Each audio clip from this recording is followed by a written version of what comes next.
Many people think that if you want to take professional looking images of your scale models, you need a fancy or expensive camera like a DSLR.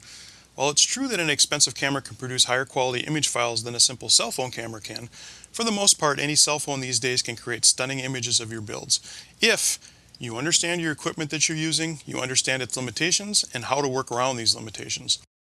Today's video is the first in a series where we will discuss some of these limitations and give you some strategies for overcoming them, allowing you to achieve professional-looking images of your own builds with a cell phone in your home studio. If you like scale model photography and would like to learn even more about getting professional results, get your copy of the ebook Scale Model Art, a guide to photographing scale models, where you'll learn everything about photographing your builds, including basic exposure, tools and equipment, home studio setups, and strategies for creating realistic photos of your builds. Click the link down in the description below to learn more. One of the limitations a cell phone camera has over its DSLR big brother is how it performs in low light conditions.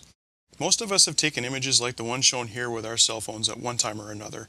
Lots of noise, lots of grain, and just overall really bad quality. These are typical results you'll get with a cell phone when the level of light is relatively low. You get a definite loss of quality, and it usually starts in the dark shadows and works its way out.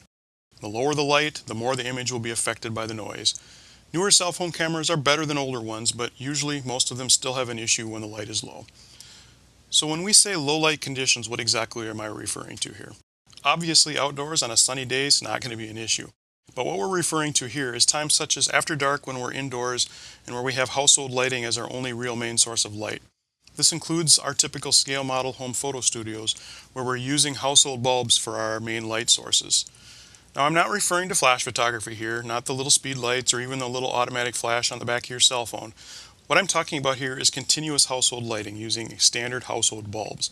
As for that little auto flash on the back of your cell phone, well, that creates a whole different set of quality issues. So for this video, I'm going to leave it turned off. Here's a typical scale model scene. I'm lighting it with two standard household 60 watt equivalent LED bulbs, both set at full power, and I have dimmer switches on them so I can adjust the power for this demonstration. Now you might think this is a lot of light, but in reality, it's really not.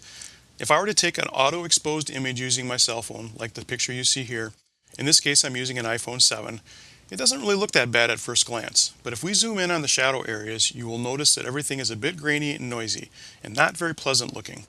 For comparison, here's the same image shot with a regular DSLR using the exact same lighting.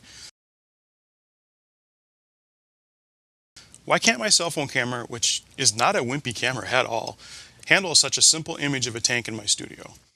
Well, the answer is actually twofold. First, your cell is probably set to auto exposure, which means it will automatically decide on how to expose the image. It's going to automatically set the ISO, and it's automatically going to set the shutter speed.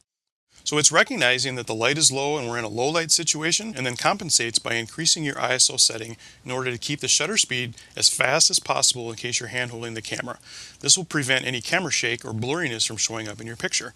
This means a lot of grain will show up. You can correct this by putting the camera on a tripod, which you see I did here, and switching to manual exposure mode. You can then decrease the ISO back down to an acceptable level, and since you're using a tripod, you can then slow the shutter speed down to whatever creates a good exposure. This will take care of your grain issues for the most part. The second problem is in the sensor design itself. A camera sensor has millions of little pixels on it that sense the light and record it. These pixels need to be very sensitive, and the larger they are, the more sensitive they get. A cell phone camera sensor? It's small, and I mean really small. Compared to the DSLR sensor, which in some cases is the same size as a 35mm film negative, a cell phone camera is about 90% smaller. That means an individual pixel on a cell phone camera is 90% smaller with much less sensitivity than the exact same pixel on a DSLR. So when light levels get low, the cell phone's pixels will really struggle to see what's going on in the darker parts of the scene. And the less light there is, the more the image is going to be affected. Let's take the light even lower. Here's the same scene of my M60 tank, except this time I've used the dimmers to lower the lights down to about 10 watts equivalent. So I'm using about 1/6 of the light that I did before. Notice the increase in noise in those shadow areas. Here's the same 10 watt example, but this time I'm using that DSLR. It has more noise than the one that it took with the 60 watt bulb, but not nearly as much as the cell phone does down this low. It doesn't struggle with all those shadows like the cell's pixels do. If you find your cell phone images are suffering from a lot of noise, the answer is pretty simple. Use more light. Move the light sources closer to your subject or use higher powered bulbs.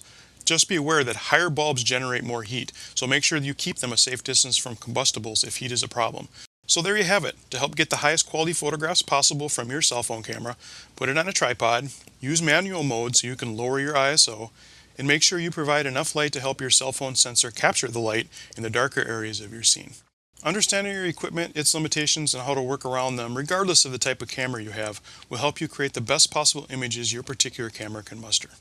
If you like this video series or scale model photography in general, please subscribe to the channel by hitting the subscribe button so you can be notified of future videos. And don't forget to get your copy of Scale Model Art, a guide to photographing scale models. The link is in the description below. Thanks for your visit, and we'll see you next time.